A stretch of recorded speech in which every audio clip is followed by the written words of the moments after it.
देखिए, इससे पहले हमने ये अध्ययन किया था कि किस तरह से समाज में 3 उस समय भ्रामक धारणाएं थीं जो न्याय के संबंध में प्रचलित थीं। प्लेटो ने तीनों ही भ्रामक धारणाओं का खंडन किया और उसके पश्चात उसने अपना स्वयं का न्याय सिद्धांत प्रस्तुत किया।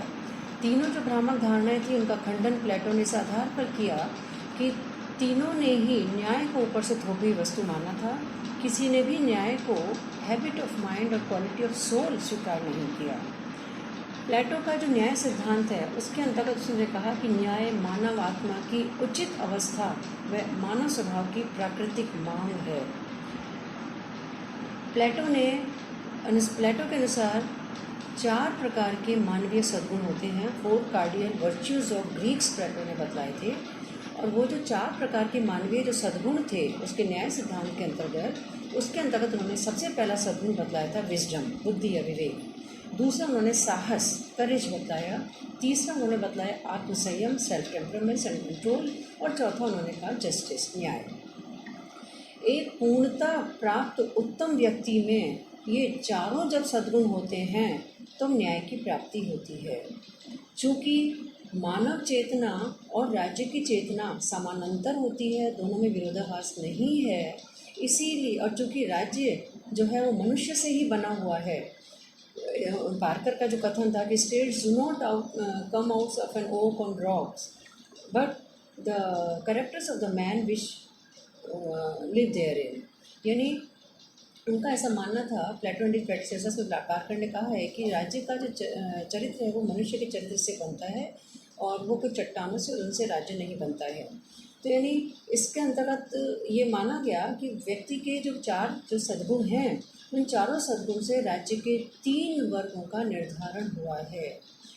बुद्धि या विवेक जो तत्व है व्यक्ति का, जो मानव आत्मा का जो गुण है, उस बुद्धि या विवेक तत्व से राज्य का जो पहला वर्ग है, सबसे ऊपर का जो वर्ग है, दार्शनिक राजाओं का वर्ग, उसका निर्माण हुआ है।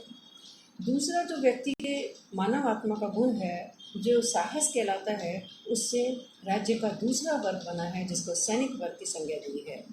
तीसरा मानव आत्मा का जो गुण है आत्मसंयम, उससे उत्पादक वर्ग, तीसरा वर्ग का गठन हुआ है, उत्पादक वर्ग। और जब तीनों वर्ग अपने अपने निर्दिष्ट क्षेत्र में कार्य करेंगे और दूसरे के क्षेत्र में हस्तक्षेप नहीं करेंगे, तब मानव आत्मा का जो चौथा गुण है न्याय, उसकी प्राप्ति होगी।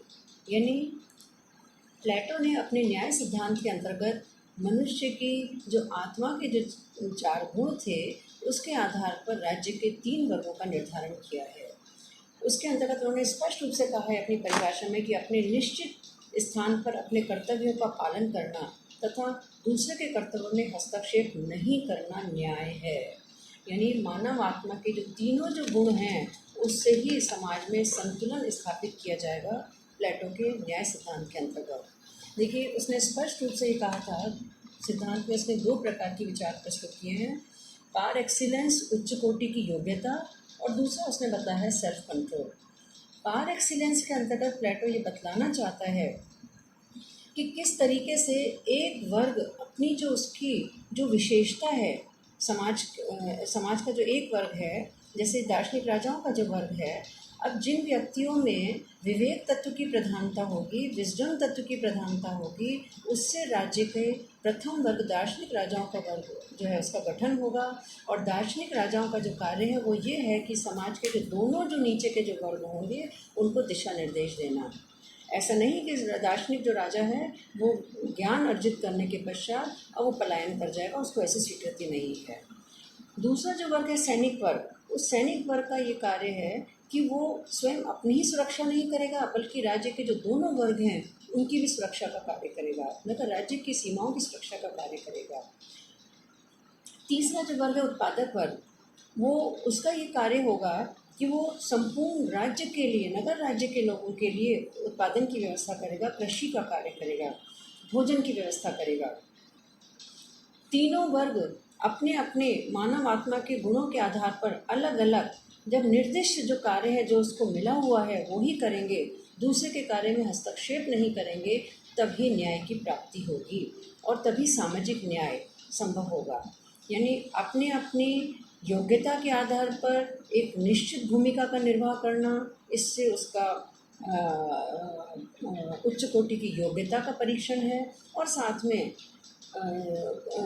सेल्फ कंट्रोल या समाज की जो व्यवस्था में संतुलन बनाने का जो कार्य है, उसके लिए वो 1/3 हिस्सा ही केवल अपने लिए उसका उपभोग करेगा, 2/3 जो हिस्सा है वो दूसरे के उपभोग के लिए उसका प्रयोग करेगा।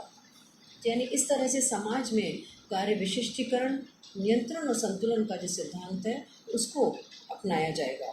तो यानी प्लेटो का जो न्याय है उसमें व्यक्तिगत न्याय भी संभव है और साथ में सामाजिक न्याय की जो उसकी धारणा है वो भी संभव है। तो प्लेटो ने इस तरह से बहुत ही सुंदर तरीके से, आदर्श तरीके से अपने न्याय सिद्धांत में बतलाना चाहा कि व्यक्ति किस तरह से व्यक्तिगत न्याय भी करेगा और साथ में वो सामाजिक न्याय में सहयोग प्रदान करेगा।